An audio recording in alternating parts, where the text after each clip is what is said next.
Welcome back, my friends. If you're new here, I'm grateful you've stopped by. This channel is where stories of family sacrifice and truth find their way into the light. If you'd like to hear more, you can join us simply by subscribing. It helps you stay close to the stories, and it helps us keep telling them. Tonight's story carries a title that already feels heavy in the heart. They laughed at my dusty toolbox until I handed the keys to the apprentice. Max was 59. His hair had gone silver long before his spirit had, and his jacket, dark, a little worn at the elbows, still carried the faint smell of sawdust. He unlocked the creaking door of his old workshop that morning. The hinges groaned as if they too remembered the years of labor inside. Dust spiraled in the sunlight, settling on benches, on chisels, on the scarred table where thousands of boards had once been smoothed by his hands. In his arms, Max carried the toolbox. It was heavy not with gold, but with memory. The metal edges were dented, the handle polished smooth from decades of sweat. He set it down on the workbench. His fingers trembled slightly, the way they do when strength begins to give way to age. The sound of the box touching wood echoed more than it should have in that empty room. Then came the voices. The children. Not children anymore, grown well-dressed, their shoes too clean for this dusty floor. They stepped inside with the confidence of people who believe they've outgrown the past. "Dad," one of them said, his tone clipped and sharp. "This old place is worthless." The words hung in the air like a hammer that missed its nail. Max looked at them, then down at his own hands, the same hands that had built their cribs, their tables, their chairs. His lips parted as if to speak, but no sound came. Only the faint tremor in his knuckles betrayed the storm inside. And so the scene was set: a father with his dusty toolbox and children who no longer saw the value in the dust, the sweat, or the hands that made it. The words, "This old place is worthless," still clung to the air, sharp as a nail stuck in bare wood. Max didn't answer. Instead, he let his eyes wander across the workshop. The smell of aged pine lingered faintly, though the tool sat idle. A shaft of light from the cracked window cut across the benches, illuminating the curls of wood shavings left behind years ago, as if time had paused mid-swing of the plane. He remembered when those benches were alive with sound, the saw's hum steady and patient, the hammer's rhythm echoing like a heartbeat. There had been nights he worked until the lantern sputtered out the air thick with sawdust that clung to his clothes and skin. He had built not only furniture, but a life cribs where babies slept, tables where birthdays were celebrated, doors that opened into homes filled with warmth. Now his son leaned against that same table, tapping his phone, unimpressed. "You should sell this place, Dad. Nobody builds things by hand anymore. It's just old junk." The words struck harder than they realized. Old junk. Max's hand brushed the surface of the bench, and he could still feel the faint grooves where his chisel had bitten deep into oak. He had cut those lines with purpose, with pride. Now they were just scratches to eyes that didn't care. His daughter chimed in, her voice lighter, but no kinder. "Honestly, Dad, you should enjoy what's left of your time. Sell the workshop. Travel. Stop clinging to all this dust." She waved her manicured hand as though swatting away history. Max drew in a slow breath. He looked at their shoes, polished, untouched by dirt. He looked at his own hands, knuckles swollen, calluses, thick veins, rising like old roots. There was a distance between those hands and theirs that no words could seem to cross. For a moment, silence grew heavy in the room. The light shifted, catching the dull brass latch of the toolbox. Max's fingers reached to steady it, and again a tremor showed. Not weakness. Something deeper. A grief that had no place to sit. Then softly, almost to himself, Max whispered, "Once this place fed us. Once these hands put roofs over heads." His words weren't meant for their ears, but the walls of the workshop seemed to absorb them like wood taking in oil. Neither child answered. Their eyes drifted to their watches, their phones, the world outside that had no sawdust in it. And so the echo of saws and hammers was replaced by a colder rhythm, the tap of screens, the click of impatience, the sound of a family forgetting where it began. The silence in the workshop pressed against Max's chest until his mind was pulled backward. pulled to another night decades ago when the air smelled not of disuse, but of fresh-cut cedar. The memory was sharp alive, as though the grain of the wood itself still carried it. He was younger then, hair dark shoulders, strong eyes, bright with the quiet joy of creating. He had stayed up all night at this very bench lantern flickering, shaping a toy chest for his little boy. Every nail he tapped in steady rhythm, every curve of the lid carved with care. Outside, crickets sang against the summer heat. Inside, Max hummed low to himself, imagining his son's small hands prying open the lid, eyes wide at the toys tucked inside. The chest still sat in the corner, now its paint dulled, its hinges stiff. Max's gaze drifted toward it, and the years folded together like thin shavings curling under a plane. He remembered carrying it upstairs, surprising his son at dawn. He remembered the boy's laughter, high and unbroken, filling the house like morning light. "Daddy made this for me," the child had shouted, as if the chest was magic and his father a magician. But now, standing in the present, his son only shrugged at it. "That old box, why did you even keep it?" The words fell flat cold. The contrast stung. The sacrifice, then sleepless nights, aching wrists, wood splinters, dug into skin, met betrayal now, as if love had aged into clutter. Max felt his throat tighten. His hand reached for the chest fingers, tracing the grooves of carved initials once cherished, now overlooked. He wanted to remind them. He wanted to say this chest held more than toys. It held your childhood, your joy, my devotion. But the words stayed trapped in his chest. Instead, he turned his body slightly, letting the light catch the scars on his hands. For a heartbeat, he let silence stretch long enough that it demanded to be noticed. Then, with a voice low but steady, he finally said, not worthless, "This chest kept your laughter safe when the world was too heavy." Don't you remember? His children didn't answer. Their eyes slid away. The moment broke sharp, painful, as if the air itself snapped in two. And in that break, Max realized something heavier than the silence. Sometimes the people you gave everything to are the first to erase the gift. The chest sat between them, half memory, half accusation. The sawdust on the floor seemed to stir, carrying both the echo of a boy's laughter and the bitter truth of the man that boy had become. The air in the workshop hung heavy after his words about the toy chest, but Max didn't argue further. He only turned slowly, his gaze catching on another relic, the table he had built with his own hands, now pushed against the far wall. Its oak surface was scratched corners, softened from decades of meals and elbows and late-night talks. The sight drew him back, years collapsing into one night, when the house was still small, the budget tighter than a knotted belt. His wife had wanted a table big enough to seat everyone for Sunday dinners. Max couldn't afford to buy one, so he crafted it himself. The memory played like a reel, the rasp of the plain shaving wood, the smell of linseed oil rising warm and sharp, the sound of his baby's cries upstairs, while his wife hummed to soothe them. Max had worked until dawn, his shoulders aching, to make sure by morning they had a table sturdy enough to hold not just plates but a family's future. That same table had once held birthday cakes with flickering candles, steaming bowls of soup-whispered prayers before eating. It had been the stage for every argument and every reconciliation. Now, as his children circled the workshop, one of them scoffed. "You still kept this old table? It's too small, Dad. No one wants something that outdated. You should have tossed it years ago." The words cut like the edge of a saw. Max reached out, resting his rough palm on the surface, feeling the grooves worn in by decades of use. The betrayal sat in the room like an unwelcome guest. In his mind, the echoes overlapped his wife's laughter as she laid out dishes, his son's small hand patting the wood. Proudly, Daddy made it strong.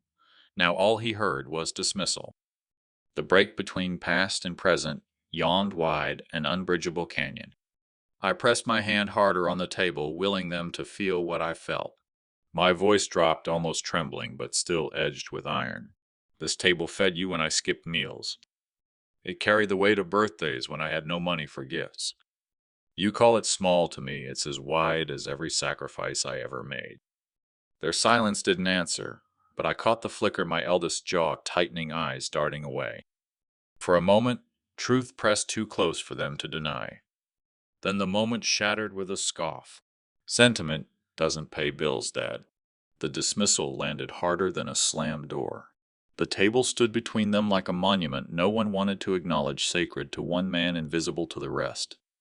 And in that rupture, Max felt the workshop grow colder, as if the wood itself recoiled from their words. He let his hands slide off the table, slowly sawdust, clinging to his fingertips, like the remnants of memories that refused to wash away. The table still seemed to vibrate under my palm, the silence of my children pressing heavier than any weight I had ever lifted. I turned slightly, my eyes catching another piece shoved in the corner, an old chair, its backrest curved legs uneven from the years of shifting floors. It had not always looked this way. Once it had been my proudest offering. I remembered the night I built it after long hours at the mill. My wife had asked for a place to sit by the window to rock our baby in her arms. Money was scarce, but wood I could find. I scavenged scraps, shaped them in the dim light of a single bulb, sweat dripping onto the floorboards as the saw rasped. By dawn, the chair stood crooked but strong. When she first sat in it, baby nestled against her chest, she smiled with tears in her eyes and whispered perfect. That whisper stayed with me like a hymn. Now my daughter's voice snapped it apart. "Look at that thing. It's lopsided. No wonder nobody uses it. You kept junk like this all these years." She laughed, and the sound echoed in the workshop like nails rattling in a tin can. The laugh broke something in me. I looked at the chair, then back at her, the memory of my wife's tears overlapping with my daughter's ridicule. Echo and break the past, pressed against the present, splintering me in two. I stepped closer, my hands trembling slightly as I lifted the chair, the wood creaking under its own age. My voice came low, a rasp pulled from somewhere deep. "This crooked chair held your mother when she nursed you. It rocked you to sleep when the world outside was too loud. Every scrape on it is a mark of love given without complaint." For a moment I saw hesitation flicker across her face, the laughter caught in her throat. But it passed quickly, swept away by a shrug. "Still doesn't change what it looks like. Nobody wants an old chair." Their words turned sharp, dismissive. And yet in the dim light of the workshop I felt the chair's weight anchor me. To them it was worthless wood. To me it was a relic of devotion. I pressed my thumb along the groove where my wife's hand had worn the finish smooth, and in that gesture I claimed its truth. The room felt smaller, airtighter. My children shifted impatiently, but I held the chair close, unwilling to let it be mocked into dust. They could scoff, but I knew this crooked seat had carried more grace than any throne. And as I set it gently back against the wall, sawdust drifting like quiet confetti to the floor, a vow rose inside me. If they would not see then, one day I would show them. The crooked chair still leaned against the wall when I turned back toward the workbench. My hand brushed the surface rough with years of use, and the touch carried me elsewhere, to the mill decades ago, when my body was younger but already breaking under long hours. The mill was a place of endless noise. Steel teeth grinding logs, the air thick with sawdust that clung to sweat-soaked skin, and the smell of resin stinging the nose. I worked double shifts, sometimes triple, the vibration of the machines rattling my bones long after I'd left for home.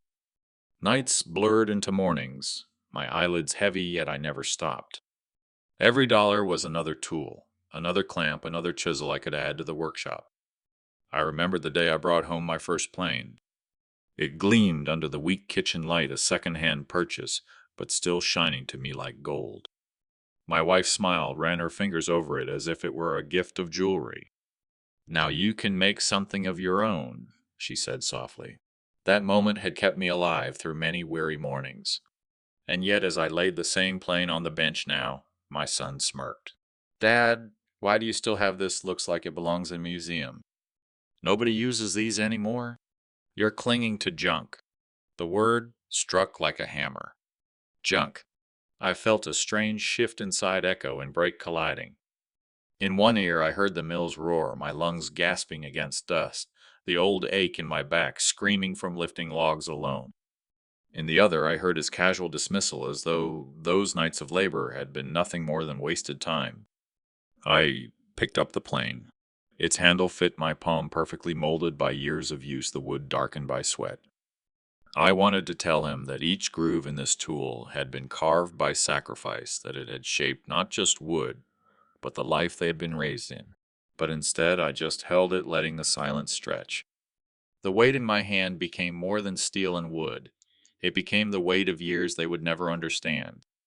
My throat tightened, and for a moment I feared my voice would break if I spoke. When I finally managed words, they came low. This tool fed you. It kept a roof over your head when winter clawed at our windows. Don't call it junk. Their eyes flickered, but no apology came.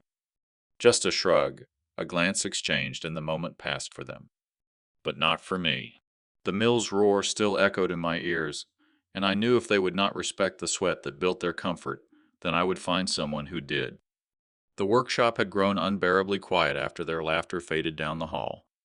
Dust floated in the shafts of afternoon light, swirling like tired spirits. My hand still rested on the plane, but my grip had loosened. The silence pressed against me heavy as the mill's roar once was. Then came the sound, a knock. Soft, almost hesitant, as though the person on the other side feared to intrude. I turned, and in the doorway stood a boy no older than 17. His hair was unruly, his jacket 2 sizes too big, but his eyes, those eyes carried the same hunger I'd seen in my own reflection years ago, back when survival depended on whether or not I could endure another shift. Mr. Max, his voice trembled, but not from disrespect. From awe. I nodded, though my throat was tight. Yes. Son, he stepped inside his sneakers, scuffing against the worn floorboards. His gaze darted from clamp to saw, from lathe to chisel, like a pilgrim entering a chapel. I heard you might be looking for someone to help out. I don't know much, but I want to learn. For a moment the echo returned my son's smirk, his dismissal jump. And here, breaking through it, this boy's reverent whisper learn. I felt my chest tighten, the contrast sharper than any blade I'd ever honed. My own children, born from my labor, had mocked it. Yet a stranger with nothing but eagerness in his voice stepped forward as if I'd guarded a treasure all along. The boy moved closer to the bench. His hand hovered above the plane I still held, but he didn't touch it as though waiting for permission. That small restraint, that respect, pierced me deeper than all their jeers. I set the tool down between us. My hand shook slightly, not from weakness, but from the tremor of something long dormant hope. This isn't just a tool, I said softly. It has built more than wood. It has built lives. He swallowed, his eyes locked on mine. Then I'd like to build with it too. The sunlight shifted across the boy's face, cutting sharp shadows, and in that instant the workshop no longer felt abandoned. The air carried the faint smell of wood shavings, not decay. My heart, heavy moments before, began to steady. The echo of betrayal lingered still, but this was the break. A fracture in despair, where something new might grow. And as I looked at him, I thought perhaps the keys to this place have already found their way to the right hands. The boy's presence still lingered in the air like a lamp lit in a forgotten corner. He had barely left when the workshop door rattled again, this time not with hesitation, but with force. My children entered, their polished shoes clattering against the old planks, each step a reminder that they didn't belong here anymore. My eldest son's voice cut through the dust. Dad, we've been thinking. It's time to shut this place down. Sell it. Whatever money you've got tied up in this, it should go where it can actually matter. His hand swept across the room, scattering dust motes as if swatting flies. I stayed still at the bench, fingers tracing the grooves of an old chisel. His words echoed the same refrain, worthless. The memory of the apprentice's eager eyes surged against it, a fragile break in the rhythm of scorn. My daughter joined in, her voice sharper. Do you really want to spend your last years breathing sawdust? We could use the money for real things. A car. College tuition for the kids. Isn't that a better legacy than this pile of wood? Her disdain clung heavier than the smell of varnish that seeped from the shelves. I looked from their faces, impatient, calculating, to the wall where an old clock ticked slowly, its sound almost mocking. They measured value in minutes and dollars. I measured it in cuts, joints, and hands blistered until strength was born. I turned slightly, letting the late sun cast my shadow long across the floor. When you see this place, I asked quietly, do you see nothing more than dust? My son scoffed. That's exactly what it is. Dust and rot. Stop pretending it's anything else. The words hit like a hammer against hollow wood. Yet even in that hollow sound, another beat rose the apprentice's voice. I want to build with it too. I let the silence stretch. The saw on the wall gleamed faintly, catching the golden light, a blade that had shaped both cradle and coffin, both chair and crossbeam. Symbols stacked themselves in my mind, refusing to be erased. I looked at my children, and for the first time I didn't beg them to understand. Instead, I asked myself if legacy must be inherited by blood or by respect. Their voices grew louder, overlapping, demanding figures, deadlines, contracts. And over their noise I heard again the soft scrape of the boy's sneakers, the quiet reverence in his eyes. Echo and break, betrayal and seed. My hand rested on the dusty toolbox, and I felt no shame in the tremor that ran through my fingers. It wasn't fear anymore, it was the weight of choice. And I knew then not all laughter lasts. Some echoes are meant to be broken. The air was still thick with my children's demands when the workshop door eased open once more. This time it was not polished shoes that entered, but the scuff of worn sneakers. The boy stood there awkward yet steady, his eyes darting to my toolbox as if drawn by gravity. My children turned irritation sharp on their faces, but I raised a hand, halting their words. "Come here," I said to the boy, my voice cutting through the noise like a saw finding its groove.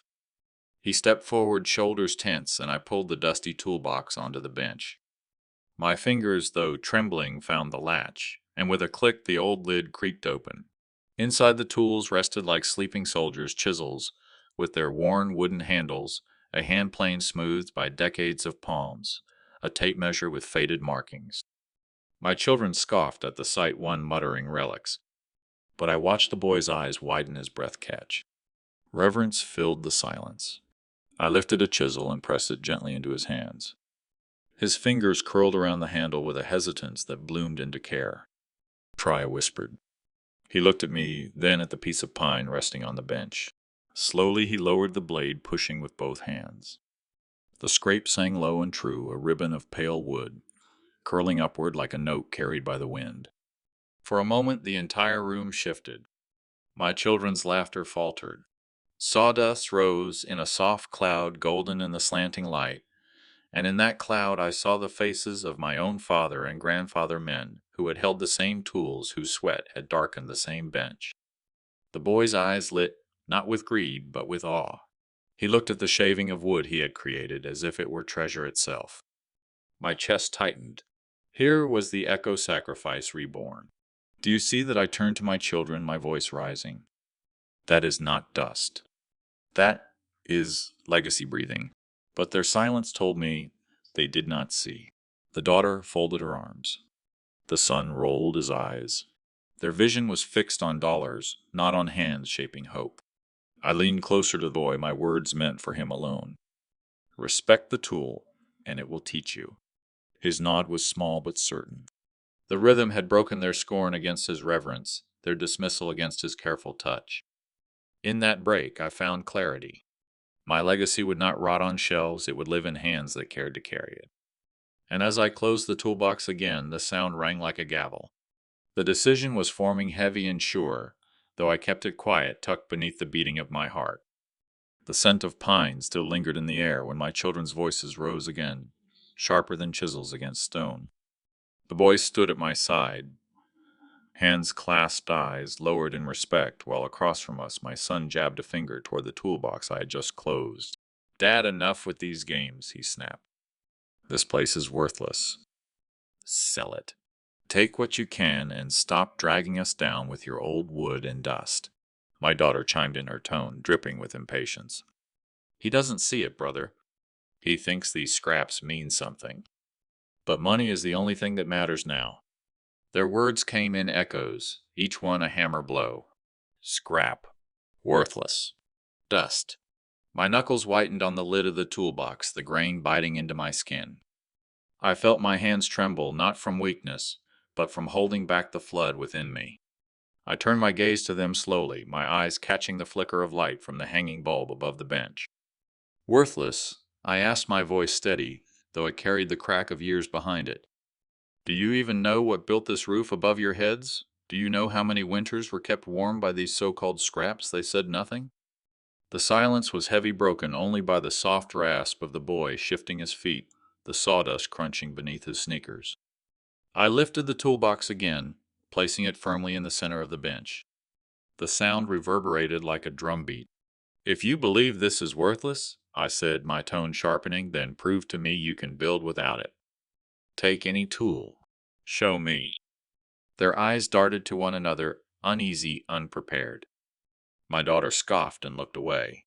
My son grabbed at a plane, holding it awkwardly as if it were foreign in his hands. He pressed it to the wood, forcing it forward, and the screech that tore out was shrill, jagged wrong. Splinters flew, not ribbons. The board beneath groaned in protest. The boy winced at the sound, then lifted his eyes to me. I gave him the smallest nod. He stepped forward, picked up the same tool, and guided it with both hands. The plane whispered across the wood, smooth and low, leaving a clean surface that gleamed in the dim light. Echo and break. Their failure, his grace. Their greed, his reverence. I drew in a slow breath, my heart thundering in my chest. Do you see? I said to my children louder now. It's not the tool that fails, it's the hand that disrespects it. You asked for proof of worth. There it is, plain as daylight. Their silence deepened, but behind their eyes burned anger, not recognition. They wanted the value they could fold into their wallets, not the kind that curled in shavings of pine. And as the boy set the tool back into the box with careful hands, I knew the chasm between us had grown too wide to mend. My decision, still hidden in the folds of my chest, pressed harder, more urgent. The moment was no longer about tools. It was about legacy, about who would carry the weight of a lifetime's labor forward, and who would walk away with empty hands. The argument still hung thick in the sawdust-scented air when the sound of footsteps echoed on the gravel outside. A knock at the workshop's door broke the silence like a sudden crack in old timber. My children stiffened while the boy glanced nervously at me. The door creaked open, and in stepped Mr. Harris, the neighbor who had lived across the street for decades. His shoulders stooped under age, but his eyes still carried the warmth of a man who remembered more than he let on. He leaned against the frame, the late afternoon light painting him in long shadows. I heard raised voices, he said quietly. What's going on here? My son scoffed, waving dismissively. Just trying to get Dad to face reality. This workshop is a pile of junk. He doesn't need to keep dragging it along. Harris's gaze moved slowly across the room. The tools hanging neatly in their places, the wood stacked like soldiers at attention, the boy standing tall beside me. His eyes softened. Junk, he repeated the word heavy with disbelief. Do you know how many nights I saw that light burning here when you were children asleep? Your father built furniture that carried families through lifetimes. That table in my kitchen, 40 years old, still standing strong. Your mother's rocking chair, he carved it by hand. The words fell like steady rain, each syllable washing away a little of their contempt, but also hardening their denial. My daughter folded her arms tightly as though barricading herself against truths too sharp. I stepped forward, my voice low but steady. He remembers, because he saw. While you sat in comfort, these hands, I held them out, callous, trembling, just slightly worked until they bled. Not for gold, not for glory, for you. Rotation of angles, my children shifting uncomfortably under the weight of an old man's testimony. Harris looking at me with quiet respect, the boy's eyes lit with a fire that burned against the shadows of their disdain. Harris's cane tapped once against the floor, punctuating the silence. If you call this worthless, he said, then you're calling your own history worthless. And maybe you don't deserve what's left of it. Echo and break, the same word they had hurled at me moments ago, now turned against them with a finality that made the air itself grow taut. My son's jaw tightened, his fists curling, but no words came. My daughter looked away, her face pale. The boy, however, stood straighter, as though Harris's witness had given him unseen armor. I turned back to the toolbox resting on the bench, its lid closed like a sealed promise. The decision pressed harder, now urgent and inevitable. My children had mocked it, denied it, but the truth was beginning to show its weight in the eyes of others. And I knew then the stage was slowly shifting. The workshop was no longer just a room of dust and wood. It had become a courtroom, and the witnesses were only beginning to arrive. The room still trembled with Harris's words when another voice carried in from the open doorway. It was deep resonant, softened by age, but firm enough to command silence. "Max," the voice said, "is it true? Are they calling your life's work worthless?" I turned, and there he stood, the old pastor, Reverend Cole, his black coat brushing against the floor, silver hair catching the last flare of daylight. He leaned on his Bible as though it were both cane and compass. The air shifted when he entered like the hush before a hymn. My children stiffened again, caught between defiance and embarrassment. The boy bowed his head slightly, recognizing the weight this man carried. "I came because I heard the shouting." Cole continued, his eyes scanning the room. "And I remembered the pews in our church, the ones your father carved every groove shaped by his hands. I remembered the altar table polished so smooth it reflected candlelight like water. And I remembered the day we buried your mother. Do you know where we placed her flowers? On a stand he built? A stand that holds them still." Arc variation, the story slowed, stretched wide like a church bell's echo, each word tolling against their pride.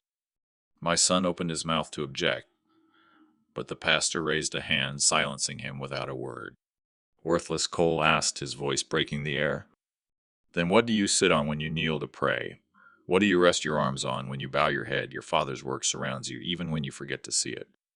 Echo and break again, the word they had wielded now shattered against them, amplified by a witness who spoke not as neighbor but as shepherd. My hands gripped the toolbox tighter, knuckles whitening. The lid quivered under my touch, as if the wood itself remembered. I felt the sting behind my eyes, not from weakness, but from the weight of being seen finally by someone who still carried reverence. The pastor's gaze shifted to the boy. "You," he said gently, "you stand tall beside him. Don't forget, a true apprentice doesn't just inherit tools. He inherits the heart behind them." The boy nodded, his lips pressed tight, his chest rising with a quiet vow. Rotation of angles, my children fidgeting, their eyes darting toward the floor. Harris leaning on his cane, nodding solemnly. The pastor's shadow long and unwavering, and me caught between grief and vindication, the moment swelling like a storm, about to break. I breathed in the sawdust and candle wax lingering in my memory. The judgment was shifting, no longer a father defending himself, but a circle of truth closing tighter around betrayal. The toolbox sat between us like a verdict waiting to be read. The pastor's words still lingered in the air, hanging heavy like incense after prayer when the sound of boots echoed from the corridor. A slow, deliberate rhythm, each step carrying years of labor, each strike against the floor demanding attention. The door opened wider, and in came Harris's old foreman, Frank Donnelly, his shoulders broad, though his back bent with age, his hands still bearing calluses that no retirement could smooth away. He clutched a worn leather ledger, the corners darkened with sweat and dust. "I couldn't stay home when I heard the noise," Frank said, his gravelly voice cutting through the tension. "I thought maybe someone had forgotten what this place was built on." My children shifted uneasily, their polished shoes squeaking against the wood floor. The boy leaned forward, curiosity sparking in his eyes, while my daughter-in-law crossed her arms, her lips tightening as if bracing for more proof she couldn't dismiss. Frank laid the ledger on the workbench. The thump echoed like a gavel, silencing whispers, pulling every gaze toward it. "These are the records," he continued. "Every order, every shipment, every man's hours. You see these numbers?" He pointed with a trembling finger. "Every column is sweat turned into bread." Max's hands, making sure no man went unpaid. "You think this shop was worthless? Then why did the town eat? Why did our children wear shoes? Why did the church lights stay lit?" Arc variation. The pace quickened, his words striking like hammer blows, then slowed as he let silence stretch, daring them to deny the evidence. My chest tightened. I hadn't expected him to keep those books. I hadn't expected the past to walk in with such undeniable weight.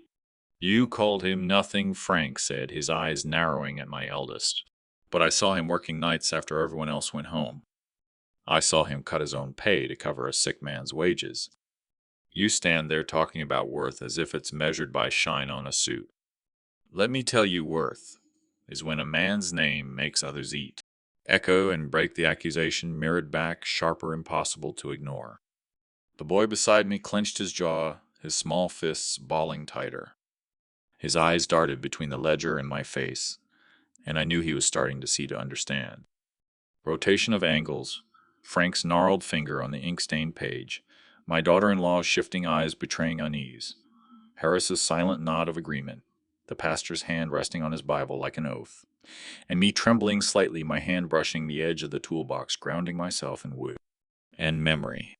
The ledger remained open, its numbers gleaming faintly under the flickering light bulb above. And in that silence, I realized the truth was no longer mine alone to defend. Others had begun carrying it forward, stacking proof upon proof until betrayal could no longer hold its shape. The room wasn't just a workshop anymore. It had become a tribunal. The ledger still lay open on the bench, its inked columns glowing like embers under the dim bulb. Silence clung to the air, thick and unsettled. Just as Harris began to close the book, a knock echoed against the shop's wooden door. 3 steady raps, authoritative, patient, undeniable. The door swung inward, letting in the crisp evening air. Standing there was Mayor Caldwell, his frame tall and dignified, his gray suit marked by years of service. His presence alone made the whispers cease. He stepped forward, his polished shoes clicking against the sawdust-strewn floor, eyes surveying the room with measured calm. I heard raised voices. The mayor began, his voice carrying the resonance of someone used to public halls. And I heard the name of a man who carried this town on his back. He looked straight at me. "Max, I didn't expect to find you defending yourself here." I swallowed hard, my throat dry, my hand tightening unconsciously on the edge of the toolbox. My children shifted uneasily. My daughter-in-law's eyes darted to the ground as if caught off guard by authority. The mayor placed a folded paper on top of Frank's ledger. "This is from the town records. Years ago, when our factory nearly went bankrupt, it was Max who signed over his own savings to keep it alive. Not for profit, but for jobs. For families. Without him, we would have lost half our town. The lights would have gone dark." Arc variation, the mayor's words, slowed, deliberate, each one dropping like a stone in still water. Then he quickened, his tone sharp, echoing the accusation my son had once hurled. "Worthless." "Worthless," he repeated, his brow furrowing. "If this man is worthless, then what does that make the rest of us who lived on the wages? He saved, you say. Family is measured by money in hand.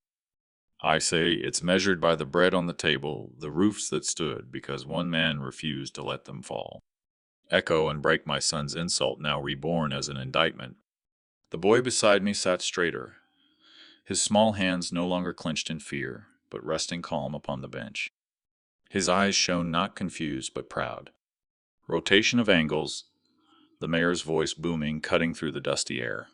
Harris's quiet nod affirming each truth. Frank's calloused hand resting on the ledger like a seal. My daughter-in-law's restless shifting, her bracelets clinking faintly with unease. My son's silence, his jaw tightening with each exposed truth. And me, I felt the room tilt. I was no longer the accused. I was being lifted, held aloft by witnesses who carried the weight of my past when I could not.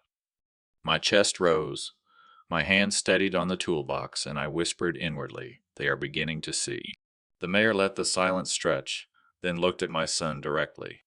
"Inheritance is not built on greed," he said firmly. "It is built on gratitude. And gratitude is something your father gave this town long before you ever set foot in this workshop." The words hung there, filling the room with the quiet thunder of truth. The tribunal had widened. The circle of voices against betrayal had grown stronger. And I knew the tide had shifted again, pushing us closer to the moment when no one could deny what had always been carved into the grain of this shop sacrifice. The mayor's words still lingered in the air like smoke after a fire, thick and undeniable. My son sat stiff, jaw clenched, while the others shifted uneasily. For the first time, silence worked in my favor. And in that silence another sound rose, soft, steady, deliberate. The scrape of boots on wood. Eli, my young apprentice, stepped forward from the corner where he had been quietly watching. His hands were rough from labor, his shirt stained from sawdust and glue. He didn't clear his throat, didn't bow, didn't ask permission. He simply placed a small wooden box on the bench beside my dusty toolbox. I made this, Eli said, his voice quiet but clear. Every joint, every curve, every polish. Max taught me how. He gave me his patience when my hands were clumsy as tools, when I had none his time, when everyone else laughed. He opened the lid. Inside lay a set of perfectly carved dovetail joints, each piece sliding into the next with seamless precision. The kind of craft that spoke louder than words. Echo and break the same children who once mocked my tools, now leaned closer, drawn by the undeniable beauty of what those tools had produced in younger hands. I felt my throat tighten. My son shifted, scoffing under his breath. It's just a box. Eli didn't flinch. His eyes flicked to my son, then back to me. It's not the box, he said. It's the lesson. It's the hours he gave me. Anyone can buy wood. Anyone can own a shop. But not everyone can pass on what matters. That's what Max gave me, and it's worth more than gold. Arc variation, his tone swelled with conviction, rising and falling like a tide until the shop itself seemed to lean into his words. The micro-emotions rippled Harris's approving nod, the mayor's hand resting firmly on the bench, Frank's faint smile breaking through his stern face, the boy's wide-eyed, awe my daughter-in-law's bracelets clinking nervously as she shifted again. Rotation of angles, Eli's trembling hand on the box, my own fingers brushing the cold metal handle of my toolbox. My son's arms folded defensively, the boy's eager lean toward the proof of skill, the mayor's gaze sweeping across the room like a judge weighing evidence. And me, I felt my heart break and mend in the same moment. This young man, not bound by blood but by loyalty, had spoken the truth I could not. I straightened, drawing a breath. Family, I said, my voice low but carrying, is not only who shares your name. It's who shares your burden. Who carries forward what you've built. The room held its breath. My son's eyes darkened, but even he could not undo what had been shown. The future of this shop lived in Eli's hands, not his. The tribunal had grown again, no longer just neighbors and officials, but living proof. Proof carved in wood, proof passed from old hands to new. And for the first time that night I saw the end on the horizon, the moment when keys would no longer jingle in my pocket, but rest in the palm of someone who truly understood their weight. The box still lay open on the bench, its joints gleaming under the low light. Eli's words had not faded. They pulsed in the room like a bell that would not stop ringing. And just as the quiet settled into something sacred, it was broken, shattered by the voice I had once longed to hear with pride. That's enough, my son barked, his chair screeching back across the floor. He strode forward, eyes sharp, face flushed red. This boy has no right to stand here, no right to claim what's ours. This shop belongs to me. To us. Not to some stray you picked up. Echo and break the community's earlier silence turned to a low rumble. The mayor stiffened. Frank shifted his weight as if ready to step in. Harris leaned closer, frowning. The boy clutched at his mother's skirt, her bangles trembling against the wood. I stood still, my hand brushing the edge of the toolbox, steadying myself against the quake of betrayal. My son's voice rose again, sharp, brittle. You hear me, father? You can hand him wood scraps, you can waste your hours teaching him. But the deed, the name, the blood, it all says the same. I'm your son, and I'll take what's mine. Arc variation. His tone climbed to anger, dipped into threat, and then flared again with a kind of desperation that revealed more than he intended. The room could see it. His claim was not built on love, nor respect, nor craft. It was built on entitlement, and it rattled like a hollow board under a hammer. I raised my eyes, and for a moment the air bent around me. I saw every sacrifice that had led here, the night's sanding oak, until my palms bled, the mornings repairing chairs for neighbors who had no money to pay, the afternoons teaching Eli to fit a joint so tight that light could not pass between. Each memory stood in the room like an invisible jury. Rotation of angles, my gaze caught Eli's steady posture, the mayor's furrowed brow, Frank's tightened jaw. The neighbors pressing closer through the doorframe, the dust dancing in the lantern light as if the past itself hovered to witness. You speak of blood, I said, my voice cutting through. But blood without respect is just water spilled on the floor. He flinched as if struck. For a moment, silence stretched. Then he slammed his palm down on the bench, rattling the box Eli had made. "You can't shame me here," he snapped. "I'll take the deed. I'll take it all. You'll see." But the crowd had already seen. They had seen his greed laid bare. They had seen the apprentice's craft. They had seen the old man's hands trembling not with weakness, but with the weight of truth finally spoken aloud. The night was shifting. No longer was this about tools or inheritance. It was about honor carried or betrayed. And I knew the climax had only begun to unfurl. The world outside the shop door was waiting, and the choice of who carried the keys would soon move beyond these walls. The hammer of my son's palm still echoed in the shop when the sound of voices swelled outside. What had begun as whispers among neighbors was now a tide pressing at the doorway, spilling into the night. The lantern light flickered against their faces. Farmers, carpenters, the blacksmith mothers holding children who leaned in to see.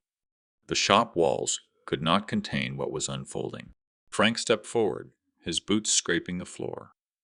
"Max," he said firmly, "this isn't just between you and your boy anymore. The whole town's seen what's brewing. If there's truth to weigh, let it be weighed where all can hear." Arc variation, where tension had curled in low murmurs, it now cracked open into a roar of movement. The crowd carried us like a current, pushing out of the workshop and into the square where the autumn air bit colder and the bell tower loomed like a silent judge. I walked with the toolbox in my hands, its weight more than cedar and steel. My son strode beside me, shoulders stiff, his eyes darting at the crowd. Eli trailed just behind his face, pale but steady, his small box clasped tight to his chest, as if it were proof of something larger than words. Symbolic variety, the box, the deed, the keys jangling faintly in my pocket. Each one held a meaning, and the townsfolk's eyes searched them like scripture. The mayor cleared his throat, lifting his cane. "Speak plain, Max. What is this quarrel that brings neighbors from their tables?" My son's voice cut through before mine could rise. "It's simple," he said, chin high. "I'm his blood. This shop is mine." He's trying to give it away to a boy with no claim. Echo and break the crowd hushed, then murmured, then hushed again, as if the word blood struck chords in every family present. I lifted the toolbox, my fingers trembling, but my back straight. "You call it blood," I said, my voice carrying sharper than I knew it could. "But tell me, neighbors, what is family, if not respect? What is inheritance, if not honor?" I taught my son these tools. Yet when he looks at them, he sees only coins. Eli looks and he sees craft. He sees worth. Rotation of angles. The mayor's eyes narrowed, Frank's arms crossed, the blacksmith nodded once, slow and heavy. A woman near the edge whispered, "It's true." I brought him chairs. The boy fixes them with care. Others echoed, their voices layering until the square itself seemed to lean toward judgment. My son's face flushed dark. "You'll regret this," he spat. "You think these people matter, their clapping won't feed you." But the words rang hollow against the rising hum of the square. The bell above seemed to shiver in the wind, waiting for the strike. I looked at my son then, and my voice broke softer, sharper. "No, boy, it's not their applause I seek. It's their witness." And in that moment, I felt the tide shift. The crowd was no longer merely watching. They were holding the scales. The square had become the stage, and every truth we spoke would be carved into memory louder than any hammer stroke on oak. The mayor's cane struck the stones of the square once, twice, and the sound carried like a gavel. The murmurs fell silent, leaving only the bite of the wind and the rustle of coats. He fixed his eyes on me, then on my son, his voice deep with finality. "Proof," he said. "If there is truth in your claim, Max, show it. If there is honor in your son's words, let it stand against yours." The shift was sudden, arc variation. The square became a courtroom, the crowd its jury, the bell tower looming overhead like a stern witness. My son stepped forward, his face rigid, jaw set. "I am his blood. That is proof enough," he declared, raising his hand to the crowd. "What more do you need than the bond of blood?" His words rippled outward, but instead of cheers, only uneasy silence met them. Blood had weight, yes, but so did years of sacrifice.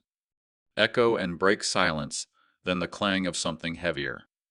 I slid the ring of keys from my pocket, their metal chime sharp against the night. I held them high, and the lantern light caught on each worn tooth, throwing little glints across the faces gathered. These keys, I said, have opened this shop every dawn for 40 years. My hands bled on the handles of saws, not for wealth, but to teach respect. If blood alone is the claim, then why is it not enough for him to cherish the labor that made it the symbolic variety spread before them, blood keys and the toolbox at my feet? My son's shoulders twitched, his lips tightening, as if the crowd's eyes themselves were knives.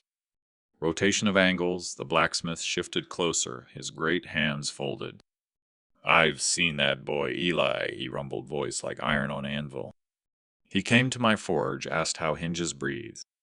No son of mine cared so much. Respect is more than birth. A murmur of agreement rose. My heart pounded my throat dry, but I pressed on, stepping closer to Eli. His small box was still clutched to his chest, his eyes wide but resolute. I placed the heavy keys in his trembling hands. The sound of them settling into the box echoed across the square louder than a church bell. Gasps, then a hush, then the break again. The crowd surged forward, voices rising. "He deserves it, the boy respects the craft. Max is right." My son's face twisted, red fury flaring, but his words drowned under the swell. The square itself had spoken the verdict, already carved into the cold night air. And in that instant I knew the shop's future was no longer mine alone to decide. It belonged to the truth. Everyone had witnessed honor, respect, and the steady passing of tools from one hand to another. The square was still humming from the echo of the keys when my son lunged forward, his hand slicing through the cold night air.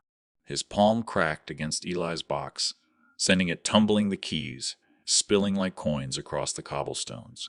The clang reverberated, sharp, merciless, an iron bell breaking the hush. Gasps shot up from the crowd. The apprentice staggered back, clutching his chest, eyes wide with fear, but refusing to cry out. My son's voice cut through, jagged with rage. "He's a boy, not family, and he jabbed a trembling finger at me. "You've lost your mind. Everything you build is mine by blood." By right arc variation, the fury surged, then fell silent under my voice. "Blood without respect is only noise," I said, stepping between him and the boy. The air smelled of smoke from the lanterns, bitter, almost choking. My hand shook as I bent to gather the keys, each one cold against my skin, each a shard of the life I had lived. Echo, and break the clang, the silence, the crowd holding its breath. Rotation of angles, the neighbor's voice thin, but firm, rose from the edge of the crowd. I saw Eli sweep those floors before dawn when no one asked him. I saw Max's son walk past the open door, mocking, never lifting a finger. Others joined a mosaic of witnesses, the pastor with a hand to his heart, the seamstress with tears in her eyes, the blacksmith's baritone once again rolling out like thunder. Symbolic variety, the boy stooped, picking up one fallen key and holding it close as if it were a relic. My son stood, frozen fists tight, his chest rising and falling in furious rhythm. His shadow seemed to swell against the walls, but his power shrank with every voice rising against him. And then I had to break the silence. My throat burned as I lifted the last key, holding it high once more. "This key," I said, "does not open a door to blood or pride. It opens a door to respect. Tonight you all have seen who holds it steady, who bends, and who breaks." The apprentice's trembling hands reached forward, and I placed the last key into his palm. A hush fell again, the crowd leaning closer, then, like a wave snapping loose from the rocks, applause burst raw and unrestrained. Boots stamped the cobblestones, hands clapped, voices called my name, called Eli's. My son staggered back as if struck. His face twisted, but words failed him. In the eyes of the town, his claim had shattered. The verdict was sealed not by blood, but by truth. The applause had not yet faded when my son roared, his voice breaking like glass. He lunged forward again, but this time not for the keys. His hand swept the workbench where my old chisels lay. The steel clattered to the stones, the echoes slicing through the night. A gasp ran through the crowd, sharp, collective, afraid.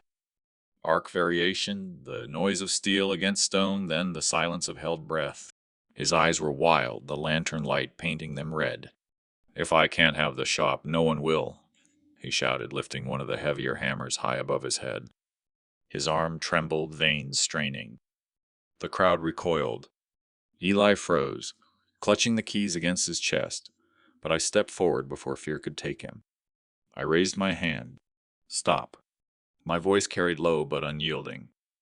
The years weighed on it, the years of sacrifice and betrayal. "Do you think strength lies in breaking what others build, that is weakness dressed in rage?" Echo. And break the hammer quivered in the air, his breath ragged, then silence cut him down deeper than my words. Rotation of angles. The blacksmith's booming command rang out, "Drop it, boy, that hammer was your father's sweat, not your weapon." The seamstress called, "Don't shame him more than you already have." The pastor lifted his lantern, its glow soft but unwavering. "The darkness in you will not swallow this night." Symbolic variety, the lantern's glow, the keys. A triangle of meaning, past toil, future promise, present fury. I took a step closer. The air smelled of sweat and iron. My son's hands shook. I could see it, the boy he once was, flickering beneath the man warped by greed. My own hands trembled, but I held them open, not clenched. "If you strike not me. You strike the years your mother prayed for you, the nights I worked so your bed would be warm, the mornings I bled so your hands could stay clean. Do you have the courage to hit that?" The crowd leaned in. Eli's eyes, wet with fire, and tears locked on mine. The hammer slipped from my son's grasp. It struck the cobblestone with a dull thud, no echo this time, only an ending. Applause did not come yet. Instead, a heavy silence wrapped the square, thicker than judgment, softer than pity. My son's chest heaved as he sank to his knees, head lowered, his shadow shrinking under the lantern glow. I bent slowly, lifted the fallen hammer, and set it back on the bench with care. The sound of metal on wood was soft, final, the sound of something restored. Then I turned not to my son, but to Eli, and laid my hand on the boy's shoulder. The crowd erupted this time, not just in clapping, but in a chorus of voices shouting the boy's name, shouting mine, as if sealing the truth with sound. The crowd's cheers still rang in my ears as I steadied Eli beside me. My son's figure slumped on the stones, faded into the background, not erased but diminished, like an old shadow at dawn. The square had shifted. No longer was it a place of judgment. It had become a stage for truth. Echo and break the silence of my son's bowed head, broken by the rising chant of the townspeople. Eli's name carried from one mouth to another until it filled the air like a hymn. I reached into the worn pocket of my jacket and drew out a small brass key, older than the ones Eli held, the first key to the shop edges smoothed by decades of use. My fingers shook as I lifted it into the lantern light. "This key," I said, my voice steady, despite the tremor in my hand, "was given to me by a man who believed wood could carry memory, who believed hands could carry dignity. Tonight, I pass it not by blood, but by truth." Arc variation, the heavy stillness of the crowd leaned into the rising timbre of my voice. A moment of intimacy, broken open into public spectacle. I turned toward Eli. His eyes were wide, glassy with tears. His hands trembled as he reached out, and in that motion I saw every sacrifice reflected the nights I built beds, while my children slept the tables carved for holidays they would later mock the toolbox sneered at just hours before. Sacrifice and betrayal braided into one moment of redemption. Symbolic variety, the boy's palm receiving the brass key, the clink as it touched the iron ring of newer keys, the lantern glow catching the metal like fire reborn. The shop was no longer just walls of wood. It was continuity itself, handed down in front of witnesses. Rotation of angles. The pastor lifted his hand, blessing whispered low. The blacksmith banged his fist on his anvil like a drumbeat of approval. The seamstress dabbed her eyes, muttering at last, "It goes to one who understands." From every corner of the square voices rose not as individuals, but as one. I spoke again this time, not just to Eli, but to all. Let it be known the shop stands not for wealth, but for worth. And tonight that worth has found its rightful keeper. The words struck like a final hammer blow. My son flinched, but did not rise. Eli clutched the keys to his chest, tears streaking his dusty cheeks. The people surged forward, not to me, but to him, touching his shoulder, calling his name, welcoming him as if he had been part of them all along. Echo and break again. The years of silence between my children and me, shattered by the thunder of hands, clapping voices, rising feet, stamping against stone. In that eruption, I felt something inside me ease.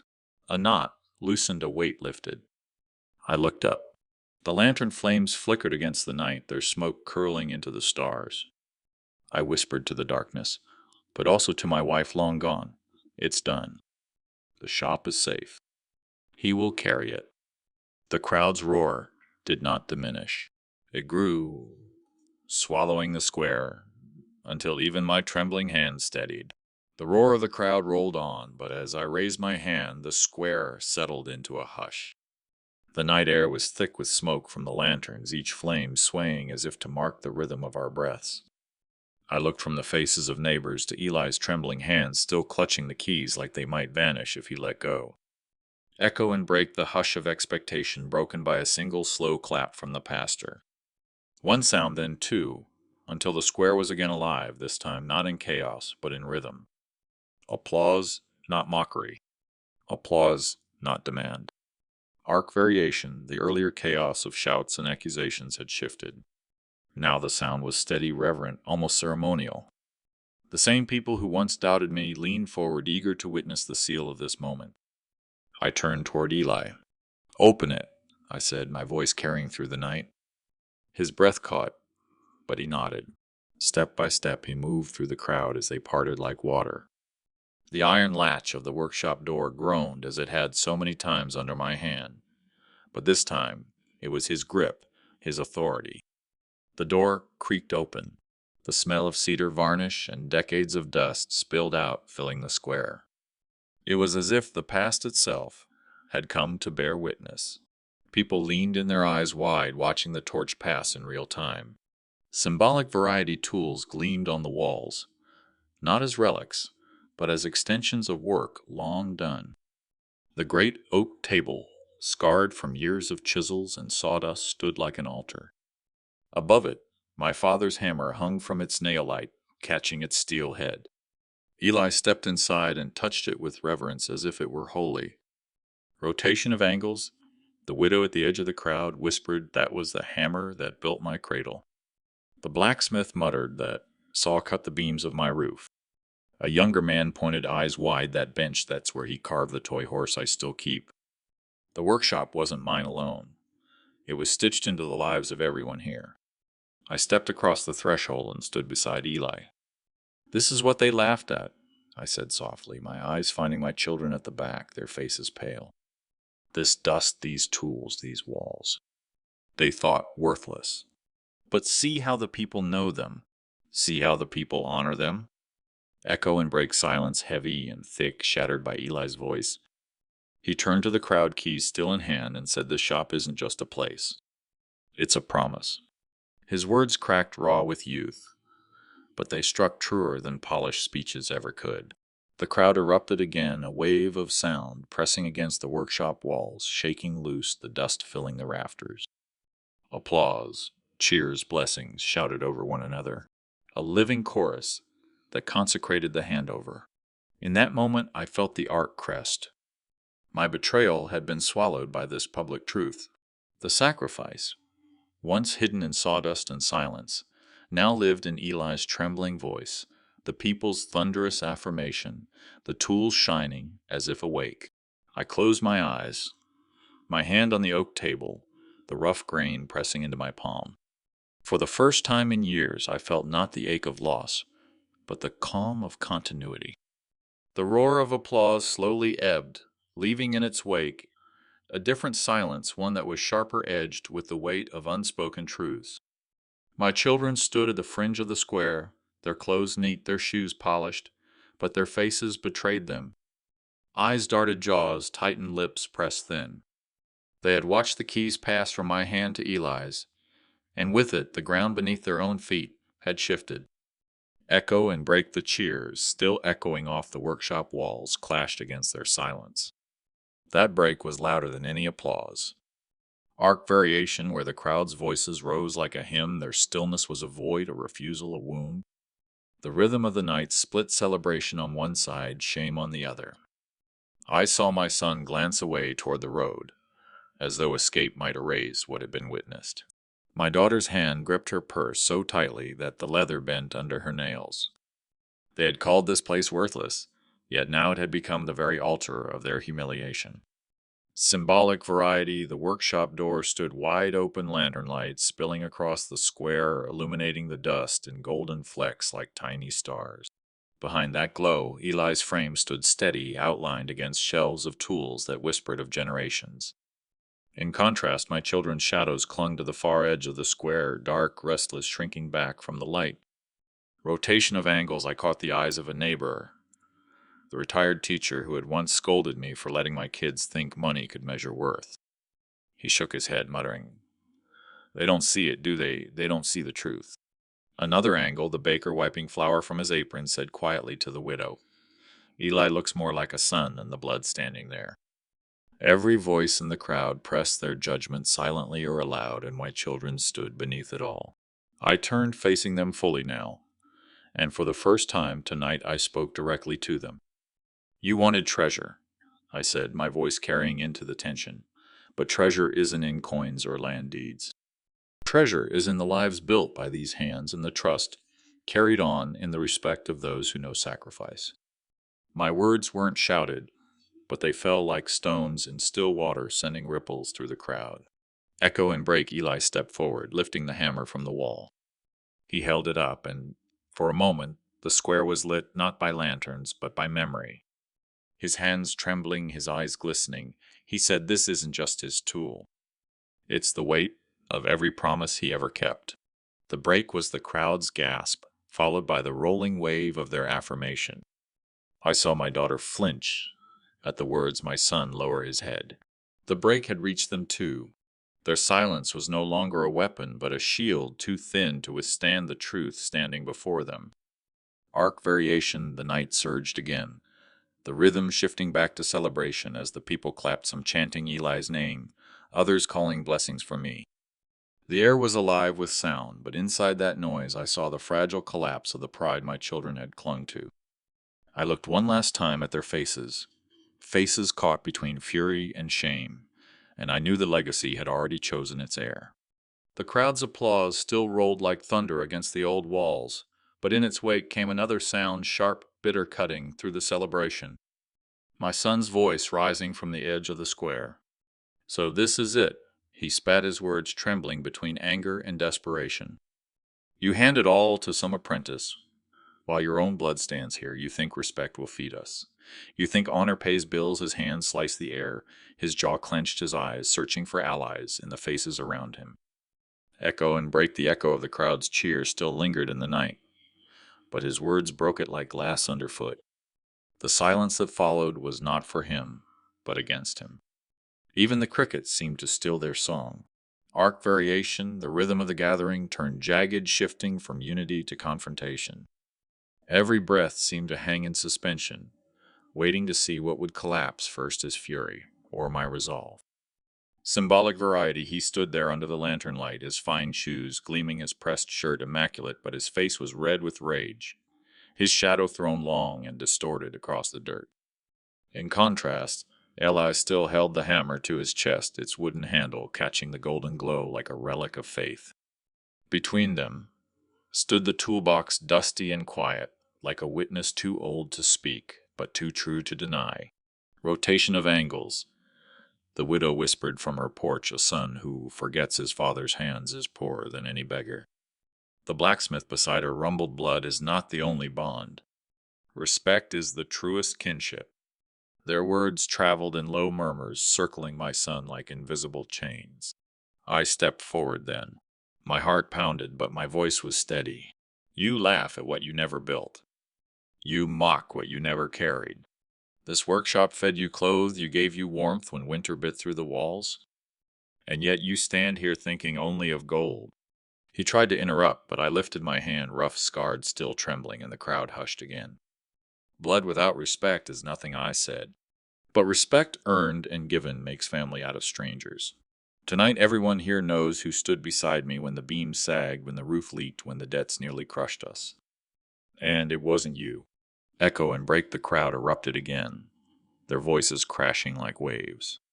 Some clapped, some called Eli's name, others simply nodded with tears in their eyes. My son's shoulders jerked back as if the sound itself had struck him. My daughter looked away, her face pale. Arc variation. The rhythm surged the community, lifting the moment higher while my children's defiance sagged under its weight. The chant of Eli's name swelled, then broke apart into blessings for me, for the tools, for the workshop itself. I looked at them, my own blood standing small before the truth, and I knew this was the moment when pride burned itself to ash. The dusty toolbox at my feet seemed almost to hum with the weight of generations, and as I glanced toward Eli, I saw him hold it steady, as if ready for the final passing. The air held tight, as though even the night itself waited. My son's protest still echoed sharp and jagged, but it had already lost its power.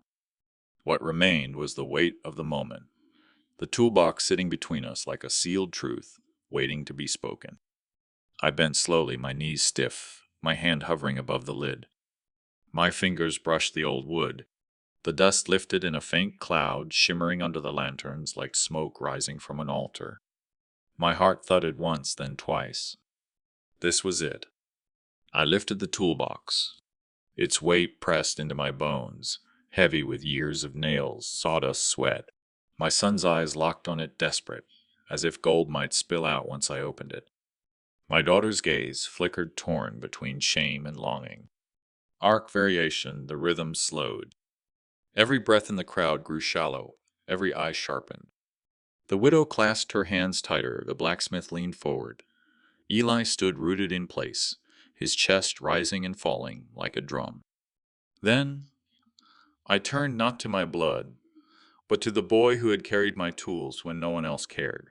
Eli's face flushed with shock, his lips parting, his hands trembling, though they were strong. Eli, I said, my voice steady now, steady in a way it hadn't been for years. This isn't just a box of tools. It's my father's hands, my grandfather's sweat, my life's nights and mornings. And tonight I place it in yours. Symbolic variety, I place the toolbox into his hands. The rusty hinges groaned like an old man's sigh, but the sound was drowned by the sudden roar of voices. The crowd broke into cheers, a surge of clapping shouts of blessing feet stamping against the ground. Echo and break the cheers rose so high they shattered my son's last fragile hope. His face twisted, his words stuck in his throat, choked off by the crowd's embrace of what was right. Eli gripped the box, holding it tight to his chest. His knuckles whitened, but his eyes glowed with tears. He looked at me as if I had just handed him the whole world. Rotation of angles, the crowd swelled closer, mothers holding children on their hips, old men raising their hats, teenagers clapping in rhythm. From every angle came the same truth: the workshop did not die tonight. It lived reborn in different hands. My son stepped forward one last time, his jaw clenched. He's not your blood, he hissed. I faced him fully, then the light catching every line of my worn face. Blood without love is empty. Respect makes a son out of a stranger. And love, I paused, my voice breaking with all the years, love is the only inheritance worth giving. The crowd roared again, higher, louder, until my son lowered his eyes, his fists loosening in defeat. And in that thunder of voices, I felt it final, undeniable. The toolbox had passed. The truth had spoken. When the cheering had ebbed and the crowd drifted home, the workshop grew quiet again. The lanterns hummed low, the scent of cedar and oil hanging in the stillness.